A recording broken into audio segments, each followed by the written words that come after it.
there, Miss Linda here to help you out with this algebra question. I'm going to go ahead and switch to full video mode so that you can see what I'm doing on my TI Inspire calculator. Okay, so this question, let me actually pull up the question right here. This question is talking about regression, and you will definitely need an Inspire calculator or another kind of TI calculator like TI-83s, TI-84s to be able to answer this, because you're going to have to calculate a regression. So let me go ahead and I'm going to pull up the question. And you've already typed out the question, Elle, and anyone else watching this video can read the question, so I won't reread it, but I'll go ahead and jump into what you need to do with your calculator. So like I said, I have the Inspire version, which a lot of schools have this now. You can also get them on your own, but like I said, you can also get much cheaper calculators like the TI-83 or TI-84 models that will also help you be able to calculate regression. So in my version, I'm going to go ahead and go down to where I can enter in all this data. So it kind of looks like a little spreadsheet. I'm going to try to show you as best I can on this video. There's a little spreadsheet icon down here. You can also go to lists and spreadsheets. That's another way to access it on your calculator. There's a lot of different ways to do the same thing on a calculator, but I'm going to go ahead and choose this little data spreadsheet. So from here, I'm going to try to show you that you can see some columns, and I'm going to enter in the data that has been given. So on my first column, I'm going to enter in the X values that you've provided, Elle. So let me see it. Let me enter it in first. So I'm just going to title, as you can tell, the cursor is on that first box. I'm just going to title it X. You can give it names, like in this situation, it says X is the years and Y is in thousands of dollars. But you can definitely also just call it X and Y, which is what I usually do for my purposes. So entering X in here for the top one, and then I'm going to enter in all the X values you gave us. Be sure to skip the box in this gray section if you're using Inspire like I am, because yeah, you just leave that blank. You don't need to enter in anything there. Start in the white spaces. So I'm just going to go ahead and enter in the info that you gave us: 0, 1, 2, 3, 4, and 5 for X. So this is what that looks like once I've entered in everything into my calculator, 0, 1 through 5. And then I'm going to go ahead into the next column over, and I'm going to enter in my Y values. So here I am in the second column. I'm going to go ahead and enter in just the letter Y to label it. Again, this is really for your purposes. You can label it whatever, to be honest.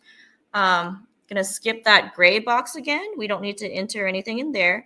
And I'm going to enter in my Y values. So for the Y value corresponding with the X of 0 and then going down, we had 81, 82, 98 was for an X value of 2, 107 for an X value of 3, 139 for an X value of 4, and 137 for an X value of 5. Okay, so now that I have all this entered in to my calculator, I need to go ahead and pull up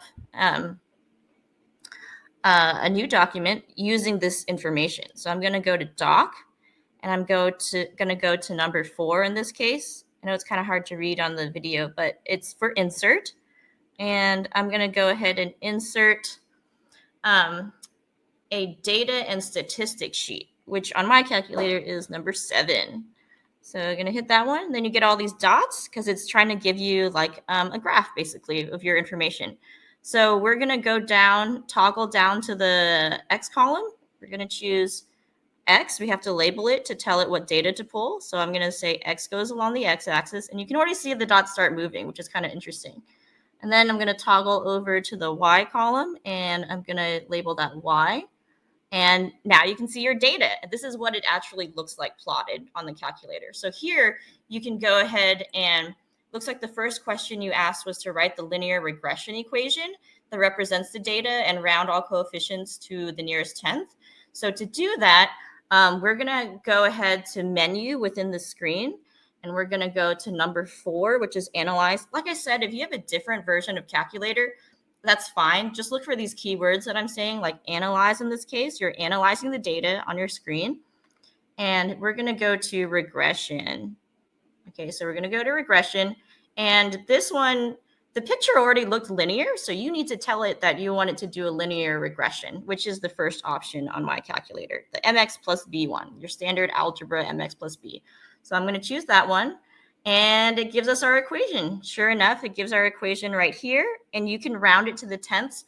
Because it's really small, I'm going to go ahead and write it on my own whiteboard so you can see. It says y equals 13 point, I'm going to round it to 1 for the 10th place, according to the question, x plus 74.5. So this is my linear regression equation. And you got that just from the calculator. The second part it asked for was using the equation, find the projected profit in thousands of dollars for 2005, rounded to the nearest thousand. Okay, so since 1997, we need to see, that was the beginning, that was 0.0. We need to see how many years later 2005 is. So just to show you that real quick, I'm going to go ahead and take 2005 and I'm going to subtract to see how long it's been since 1997. So we're going to do that subtraction question. So again, you're already using your calculator, so you can do this with your calculator as well. So to get to 1997, or rather to get from 1997 to 2005, 8 years passed. I just realized some of y'all's mental math is probably better than mine in that moment. And you realize you're like, oh, it's just 8 years later. So then what you need to do is simply, now that you know that the number of years that has passed is 8, that is your x value, you're going to place into your regression equation. So that means we're going to plug in 8 right here. So we're really going to do 13.1 times 8 plus 74.5. So we're going to go ahead and calculate that. Okay, 13.1 times 8 plus 74.5. All right, 13.1 times 8 plus 74.5. That gives me 179.3. Now, just remember, I'm just confirming my answer. Yeah, just remember that this is in thousands. So this means it's $179,300. So this is the projected amount that the question asked for in the year 2005. So hopefully that was helpful for your question, Elle. And if you'd like to set up your own tutorial session with me, I do online tutoring sessions. So feel free to reach out in order to book one of those with me. All right, have a good day.